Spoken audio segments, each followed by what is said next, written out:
natin si Pix Moto, yung nagre-remap at saka nagtutuning ng ating mga motorsiklo. So pansinin nyo itong portion na to kung saan siya ngayon. Ayan, so umikot sila buong Palawan ito.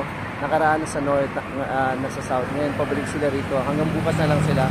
So kung ikaw ay narito sa Puerto Princesa at plano mong magpa-remap or magpa-tune ng iyong motorsiklo, punta ka na rito sa may San Jose. This is part of San Jose Aigo Motors. Dito yan sa National Road lang ito, mga ka-rides. So Pix Moto po. Ayan, so huwag ka papahuli guys kasi isang araw na lang sila, hanggang bukas na lang sila. At sabi ko nga po, sayang ang opportunity. Ayan.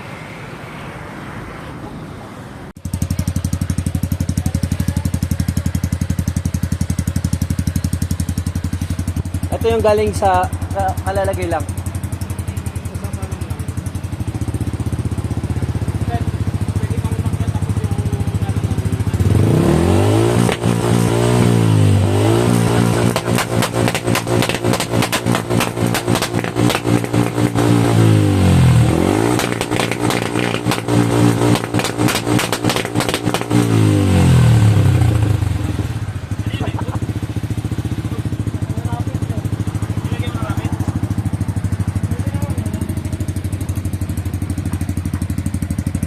Sakit.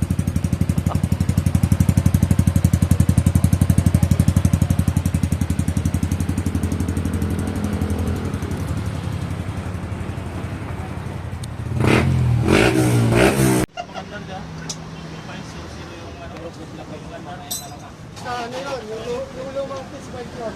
Kasi bago. Bigayan mamaya Diyos. Tanggal daw yan. Tangin. Tanggal yan. Diba? Ano sunod dito? Ito na yung Raider po. Ayan. Oo. Grader. Dali lang yan. Testing mo muna. Diba? Ayan, so mga karide, itong Yamaha Sniper na to ay katatapos lang magpa-remap. Ito yung bago niyang aftermarket MT8 Racing.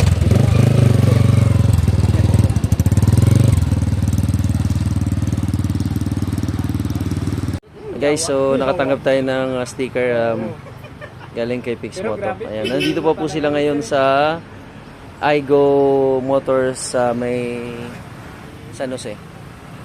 Ay sir, shout out pala sa Tambikan. Uy, shout out sa Tandigan, no? Nung nakaraan, di tayo nagkaabutan, sir, ah.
Ganun lang. Ano yung baseline pa lang yun? Ano pa lang ng baseline? Sa gaano ka-importante na nare-remap sir yung mga stock na motorsiklo natin? Remap kasi tuning. Oo. So, kailangan natin siyang itono para mabalansin natin yung timpla ng gasolina at saka hangin. Kasi kalimitan ng mga FI natin, lalo na sa mga Honda, pinatipid yung gasolina. So, ibig sabihin, mas Oo. labang yung hangin kaysa sa gasolina. Oo. Ngayon, kung mayroong mga modification tayong ginawa, like pipe, magbabago yung airpan. Mhm. So, kailangan natin siyang itono. Wala namang carburetor to pa. Oo, oo, Okay. oo. So, sa computer box. So, doon pumapasok yung remap. Yung remap kasi, yun yung software niya mismo, Mhm. yung map niya, doon na-adjust yung fuel.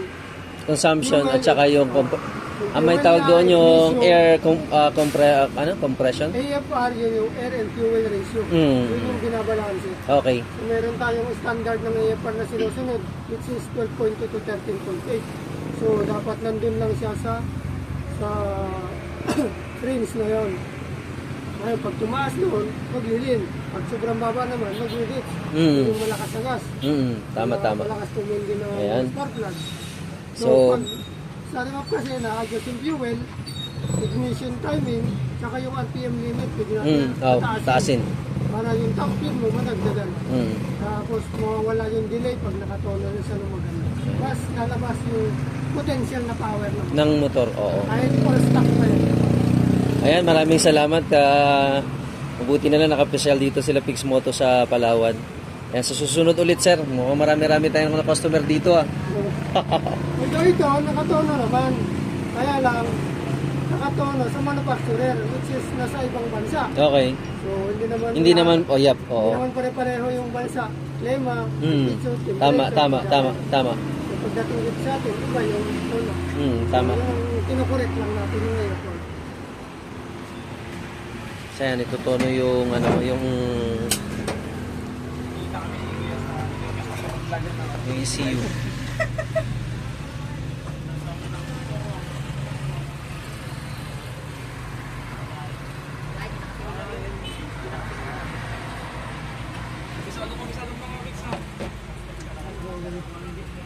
Five years na ako nag-rito.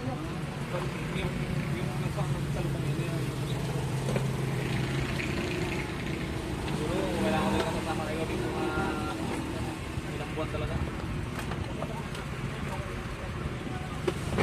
Marami yan sa Taga-saan ka na, Rex? Suzuki Raider.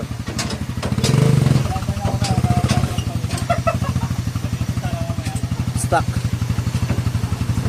Stock yan yung kanyang yung kanyang tambucho.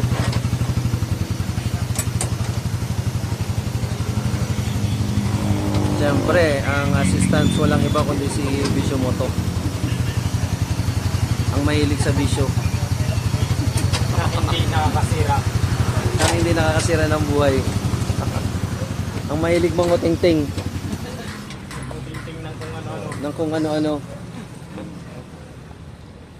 Basta sabi ni Mrs. Motor lang. Tsaka tambucho. Shoutout kay Pix Moto. Ayan. Maraming salamat sir, nakapasyal ka rito. Mas pamahalaan ka dyan, mapupuno yan. Sigurado yan. Nakaraan yan, nagulat ako sa live ko. Manihan, puta kulang-kulang 80 yung viewers ko. Pero pag mga ganito yung live ko, kunti yung ano no.